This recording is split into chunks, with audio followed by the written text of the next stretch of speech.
Bem-vindos a mais uma conversa aqui no The Deep Dive. Hoje o nosso material é, um capítulo que é quase uma montanha-russa de temas, o capítulo 17 do Evangelho de Lucas. Uma montanha-russa mesmo. E para nos guiar, a gente está com os comentários de duas bíblias de estudo, a Holman e a NAA.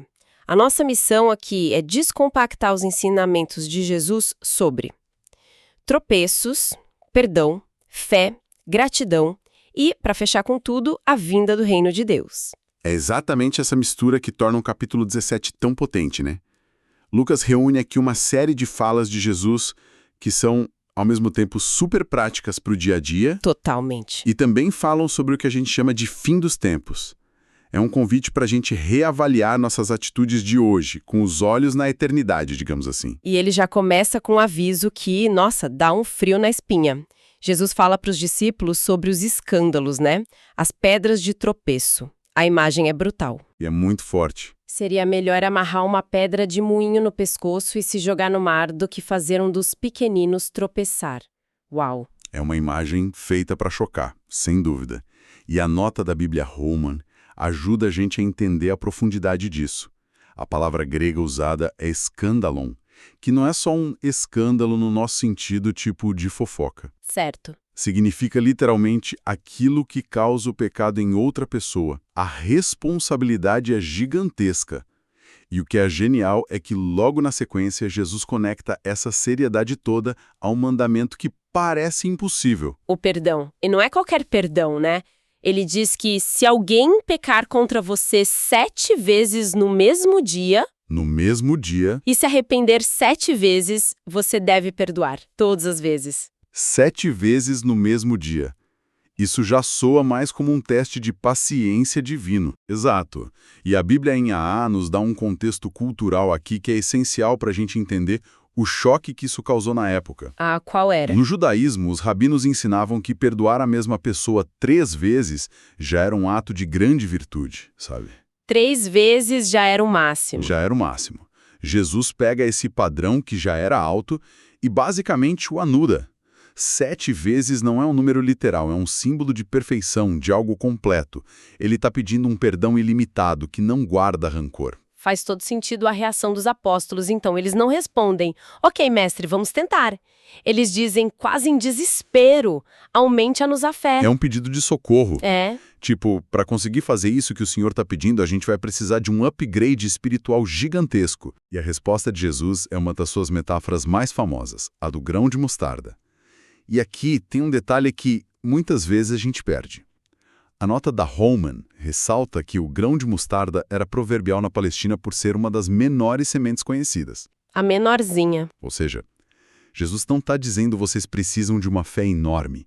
Ele está invertendo a lógica. É interessante como a Nea complementa isso, dizendo que a questão não é o tamanho da fé, mas a sua natureza genuína. Porque, convenhamos, a primeira leitura é que a gente precisa de uma fé super poderosa para fazer coisas impossíveis. Sim, uma fé de super-herói. Exato. Mas a ideia de que uma fé pequena, mas autêntica, é o que realmente importa, isso muda tudo. Desafia aquela nossa mentalidade de mais é sempre melhor, sabe? Precisamente. A força não está em nós, na nossa capacidade de ter muita fé. A força está no objeto da fé, que é Deus. Uma fé genuína, mesmo que pareça minúscula, tipo do tamanho de um grão de mostarda, conecta a gente a um poder infinito. Uhum. É por isso que ele usa a imagem de arrancar uma amoreira, que é uma árvore de raízes profundas, e plantá-la no mar. É uma hipérbole, uma imagem absurda para mostrar um poder que não vem da quantidade, mas da qualidade da confiança. Ok, então temos um alerta gravíssimo sobre não fazer os outros pecarem, um mandamento radical sobre o perdão e um ensinamento sobre a natureza da fé. E quando parece que a conversa não podia ficar mais intensa, Aí vem mais uma. Jesus lança a parábola do servo inútil. Um servo que assim rala o dia inteiro e quando chega em casa ainda tem que servir o jantar para o seu senhor, sem nem receber um obrigado. À primeira vista, parece uma história sobre um chefe horrível, não é? Mas a chave, como sempre, está no final. Jesus diz que depois de fazerem tudo o que foi ordenado, os discípulos devem dizer: somos servos inúteis, porque fizemos apenas o que devíamos fazer. Certo. Eu entendi a lição de humildade, mas, sendo bem sincera, Essa ideia de servo inútil não pode levar a um esgotamento? A uma sensação de que nunca se faz o suficiente, de que o seu esforço não tem valor? Como as fontes equilibram esse dever radical com a ideia de um relacionamento com Deus? Essa é a pergunta fundamental. E aqui está o pulo do gato que conecta tudo. A parábola não é sobre o valor do nosso trabalho aos olhos de Deus, é sobre a nossa atitude. Jesus não está jogando 3 lições aleatórias nos discípulos. Ah, entendi. Ele está dizendo, vocês acham difícil perdoar 7 vezes? Acham que precisam de uma fé gigante para mover árvores? A chave para tudo isso é entender a posição de vocês. Vocês não estão fazendo um favor a Deus para acumular pontos. Vocês estão simplesmente cumprindo seu propósito com humildade. Uau! A parábola do servo inútil é o antídoto para o orgulho que nos impede de perdoar sem limites e de confiar sem reservas. Nossa, então a humildade radical é o que destrava o perdão radical e a fé radical. Faz todo sentido. Depois dessa conversa super intensa sobre dever e humildade, a cena muda de repente. Jesus sai do campo da teoria e entra de cabeça num problema bem humano e visível: a lepra. Sim, a narrativa muda para uma história de cura muito famosa. Jesus está a caminho de Jerusalém, passando pela região entre a Samaria e a Galileia, e encontra 10 leprosos. Certo. Eles gritam de longe pedindo misericórdia. E a resposta de Jesus é curiosa. Ele não os cura na hora. Ele os envia para se apresentarem aos sacerdotes, que era o procedimento legal da época para certificar a cura. E, no caminho, a mágica acontece. Eles são curados. Mas aqui vem a virada da história, o ponto central. Dos 10 homens que recebem esse milagre inacreditável, apenas um volta para agradecer. E Lucas faz questão de destacar: ele era samaritano. E esse detalhe é a chave de tudo. A gente precisa lembrar que judeus e samaritanos se odiavam. Havia uma hostilidade histórica, religiosa, cultural profunda. Eram inimigos, basicamente. O fato de o único a voltar a se prostrar e a glorificar a Deus ser um estrangeiro, um herege aos olhos dos judeus, é uma crítica direta e poderosa aos outros 9. A história cria um contraste brutal entre a obrigação religiosa, ir ao sacerdote e cumprir o protocolo, e a gratidão genuína que nasce de um coração transformado. A pergunta de Jesus é cortante, né? Não foram 10 os que foram curados? Onde estão os outros 9? É curioso pensar nesses 9, eles não eram pessoas más. Eles obedeceram a ordem de Jesus, estavam a caminho de cumprir a lei. Exato. Mas a gratidão ficou pelo caminho. É um lembrete meio assustador de como é fácil receber algo incrível e simplesmente seguir em frente, focado no próximo passo. Exatamente. Eles receberam a cura física, mas perderam a oportunidade de um encontro mais profundo. E é isso que Jesus oferece ao samaritano. Ele diz algo que vai muito além da cura da pele. Levante-se e vá. A sua fé o salvou. E essa palavra salvou aqui parece ter um peso diferente, não é? Não é só curou. Com certeza. Se a gente conectar isso ao quadro geral, a nota da Holman sugere que a salvação mencionada aqui é espiritual e não apenas a cura física da lepra. Os 10 foram curados, mas só um foi salvo.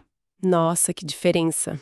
A fé daquele homem, expressa na sua atitude de gratidão e adoração, o levou a uma restauração completa, que os outros 9, focados só na regra, não experimentaram.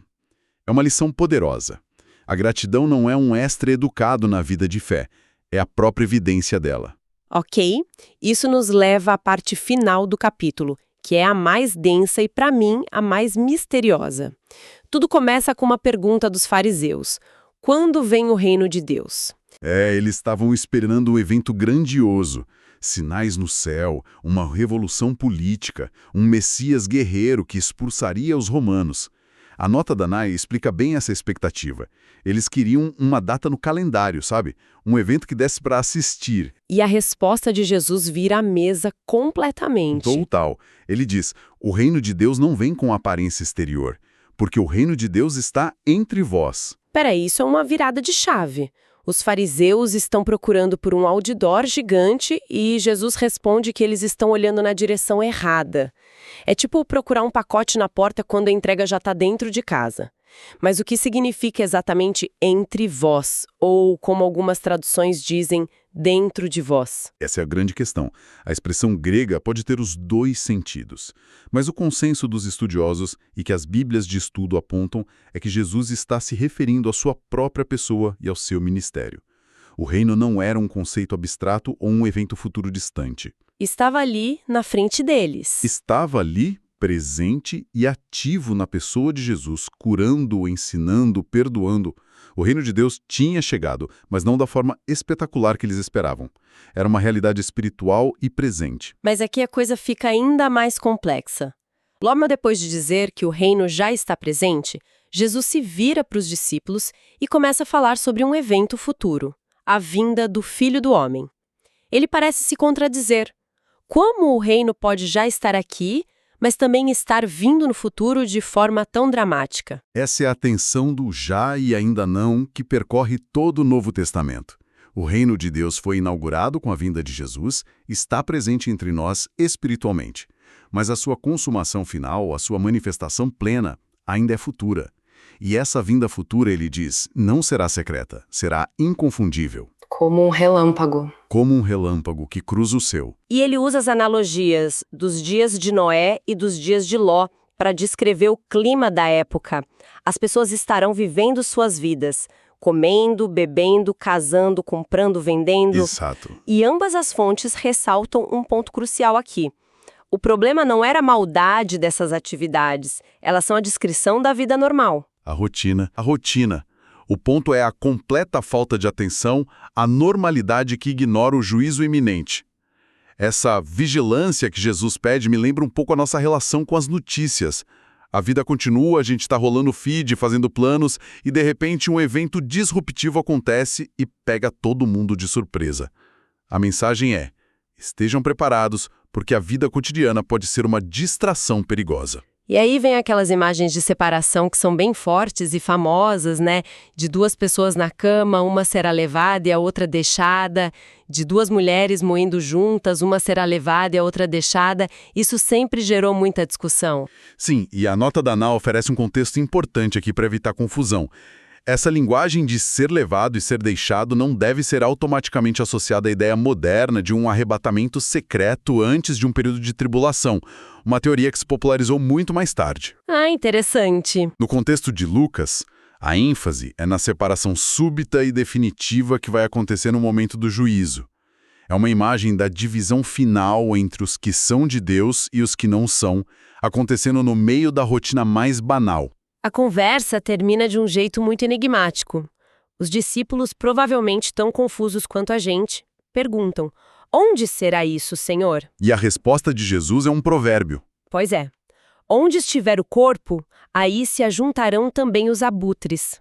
O que isso quer dizer? É uma resposta que parece não responder, né? Mas é extremamente poderosa. É um provérbio que significa que algo será óbvio e inconfundível. Assim como abutres se reúnem de forma inequívoca onde há uma carcaça, o juízo do Filho do Homem será claro, manifesto e inevitável onde quer que ele ocorra. Certo. Não haverá dúvida, não haverá como escapar ou ignorar. É a maneira de Jesus dizer: vocês não precisam de um mapa. Quando acontecer, todos saberão. Então, tentando amarrar tudo isso, passamos por um chamado a um perdão que parece sobre-humano, pela ideia de que uma fé minúscula, mas genuína, tem um poder imenso. Vimos a humildade como chave para tudo isso, depois a gratidão como a marca da verdadeira fé, e terminamos com essa visão dupla do reino de Deus. Algo que já está aqui, silenciosamente, mas que um dia vai se manifestar de forma avassaladora e definitiva. Exatamente. O capítulo 17 de Lucas é um desafio completo. Desafia quem o lê a viver o hoje com um padrão ético altíssimo, com humildade no serviço e um coração grato, e ao mesmo tempo a viver com um senso de urgência, um estado de vigilância constante. Certo. É um chamado para viver o presente à luz da certeza do futuro. Não são ideias contraditórias, mas duas faces da mesma moeda da vida cristã. O capítulo termina com essa imagem um pouco sombria dos abutres, sem dar um roteiro claro do futuro, mas deixando uma certeza sobre o juízo. E isso nos deixa com uma pergunta para refletir, né? Com certeza. Se a gente levar a sério essa tensão de que o reino já é uma realidade aqui e agora, mas que também virá de forma repentina e final, como isso pode, na prática, transformar a maneira como se encara a rotina, as ofensas, as preocupações e as alegrias do dia a dia?